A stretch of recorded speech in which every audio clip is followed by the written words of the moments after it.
Please, I need to be candid with you. Very well. I hope you know I have immense respect for all you've accomplished.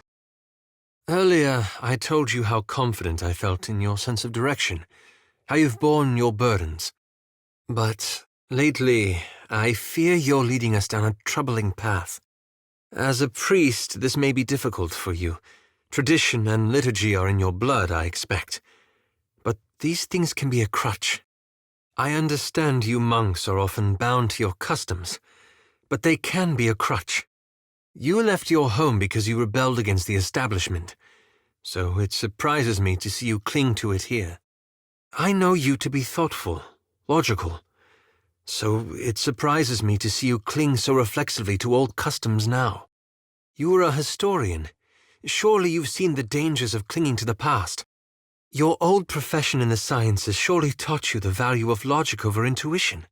So it surprises me to see you cling to nostalgia and custom. Theos relied on people's unquestioning trust and order, their enslavement to tradition. That's how he built the Leaden Key into an organization capable of influencing events across Aora. I took it over in hopes of changing all that. Yet recently, I've seen you put entirely too much faith in old ways of doing things. But lately, you don't seem to recognize the gravity of the situation before you. That troubles me. You're probably not accustomed to being in a position of authority. After all, you left your homeland because you rebelled against the powers there. I suspect you may have an uncomfortable relationship with authority. You grew up with status and privilege. Perhaps you never bore the responsibility that comes with rank. I know you have a troubled past. You've learned to look out for yourself, and you're accustomed to going where the wind takes you. You have a good heart. I've seen you follow it more than once. Nevertheless, chasing Aethys and treating with the leaders of Deadfire has put you in a position of incredible responsibility. I know you care deeply about a great many things. You're certainly not shy about expressing it. You're often so careful with your words. It surprises me you could be careless in other regards. You're truthful and straightforward, and I admire that. I only wish you took your role more seriously. It so often seems you're oblivious to the lives that depend on you, or unconcerned by them. I must admit, after receiving so much advice from you, it feels strange to be on the other end of things. At least I know where we stand. I do hope so. We both know the choices before us aren't always clear or simple. I only ask that you give them due attention. Of course not. I only ask that you do what you can. Perhaps I should know better by now than to take you at face value. Well, thank you for hearing me out. This is a great weight off my chest. The leaders of nations and powers listen to you. The gods themselves rely on you. You have a responsibility to use these opportunities to free Kith from destructive habits and antiquated customs. Nekataka may be divided, but its people look to you. You may not be held in the highest esteem in Nekataka, but whether its people like you or not, you have a duty to them. I can only hope you keep that in mind. No more than any of us can do. These things are traps, nothing more. Perhaps not, but what of everyone else? Those Kith whose fates you decide. Just consider it. I'm relieved to hear it. If nothing else, I appreciate that you've taken the matter to heart. Thank you for hearing me out. For whatever reason, the gods have decided to trust you with the fate of the world. You continue to rely on provincial assumptions, cheap superstitions. Take the Gullet, a squalid slum, and all because Huana custom separates the castes. I told you about the bloodletting in Old Valia, yes? Generations of suffering, and all for reasons no one even understood. You saw the Wahaki. They became a paranoid, isolated little tribe because none of them thought to question their hatred of outsiders. Or do you think Bayan and the others would have followed Gadarian Bosch if not for their unquestioning faith in Aethasian tradition? Back in the Deerwood, even you admitted Sagani's search for her elder was a waste of 5 years. Surely you can recognize what a danger this is. Enlighten me. I suppose that's true. I hadn't thought of it that way. I didn't mean to imply... never mind. Perhaps it's not as simple as I thought. Still, I hope you'll take my warning to heart. Yes, and it makes them ignorant and complacent. I can't make your decisions for you, but I do hope you'll take my warning to heart. I suppose I do. I beg your pardon? I suppose you're right. I beg your pardon? As you wish. And you of all people are going to tell me about being opinionated? Fie, Watcher, you're getting his gaff now. Tell him, Watcher. You think you've got it all figured out, don't you? Well, perhaps you don't know me as well as you think. I don't have to. I've got nothing to prove to you. I suppose you're right. Now, if you'll excuse me, I think I need a moment to myself. An excellent suggestion. What? I'm a solitary man at the best of times, and this is a most unusual moment to form intimate attachments. Perhaps, but in what measure? You might find this hard to believe, but you're not the first person to tell me that. Yes, I'd say our pursuit of Aethys has left us with quite enough to handle.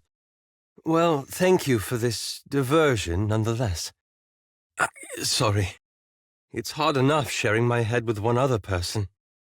I'm not sure I can accommodate more. Thank you. If she had her say in this, I wouldn't want for intimate company. There's just too much else going on right now. I've spent most of my life hiding parts of myself, my name, my identity, my awakening, from everyone else. I'm not sure I know another way. I'm sorry. That's what I'm trying to say. I need time. You continue to act as if you're beholden to no one. But, like it or not, you are responsible for the lives that have been placed in your hands. You can't shrug this off. Surely I've earned more consideration than that. I beg your pardon? Surely that's not the same. Theos was a madman. You think I chose my awakening? Or my responsibilities with the leaden key? You're missing the point. I was there. That made it my responsibility. Just as Aethys, the Deadfire, and the rest are yours. Do you? Then you shan't. I must say, our adventures together have been a welcome change of pace. I know I expressed my doubts about you earlier. I take them all back. Very well. You know what I mean. That we do, but it's more than that. When we first met in the Deerwood, you were struggling for your sanity. Now you're fighting for your soul. I can't imagine the weight of that burden. And yet you've borne it, and more remarkably. But you do. That's precisely what I mean. I'm glad it appears so, though I'm hardly in the same position as you. And Berith herself, I imagine. The gods have sent you after Aethys. The people of Nekitaka look to you, and every power of note in Deadfire has their own plans for you. That puts you in a position of incredible influence.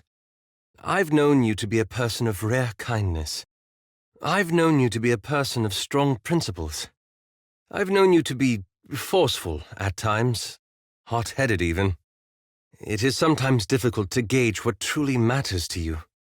You often seem indifferent to what happens around you. I've always known you to be thoughtful and deliberate. Still, I'm pleased to see that you don't take your responsibilities lightly. We all do, but so few of us are in the position to do so much. I hope you'll remember this in the days to come. If only more people did as much. Perhaps so. But you must know how many lives hang in the balance. If only more people thought as you do.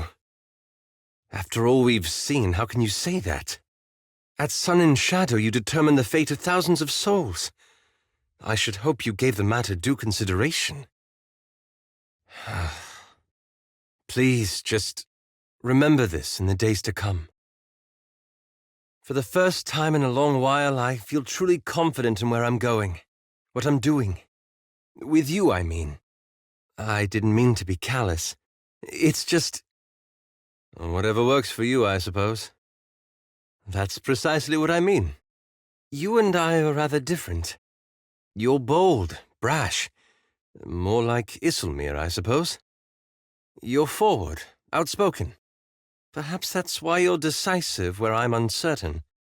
You know what must be done, and you don't hesitate. You and I have so much in common.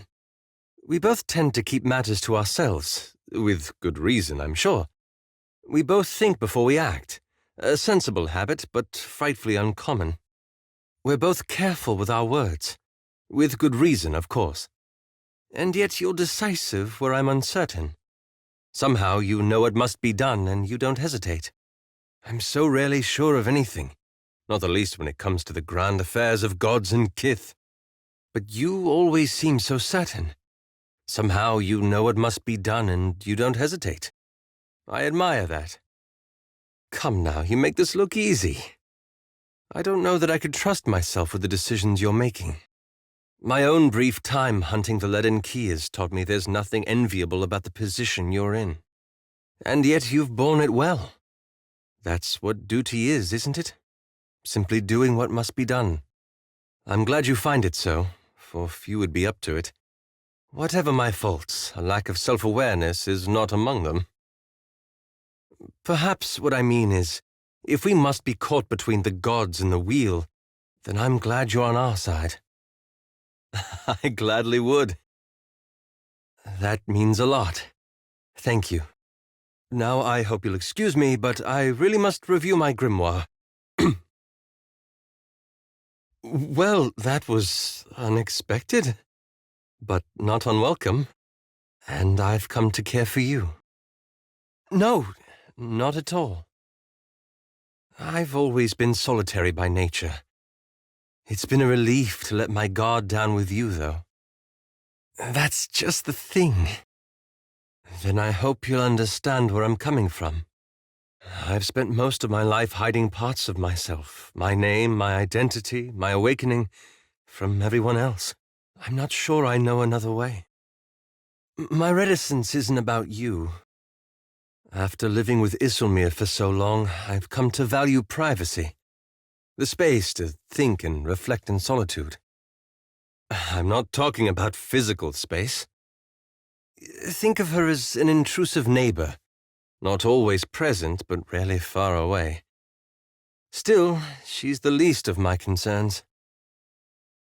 I don't know where exactly our journeys will take us, or what will happen when we find Aethys, and I will have to return to my work with the leaden key if we survive this ordeal.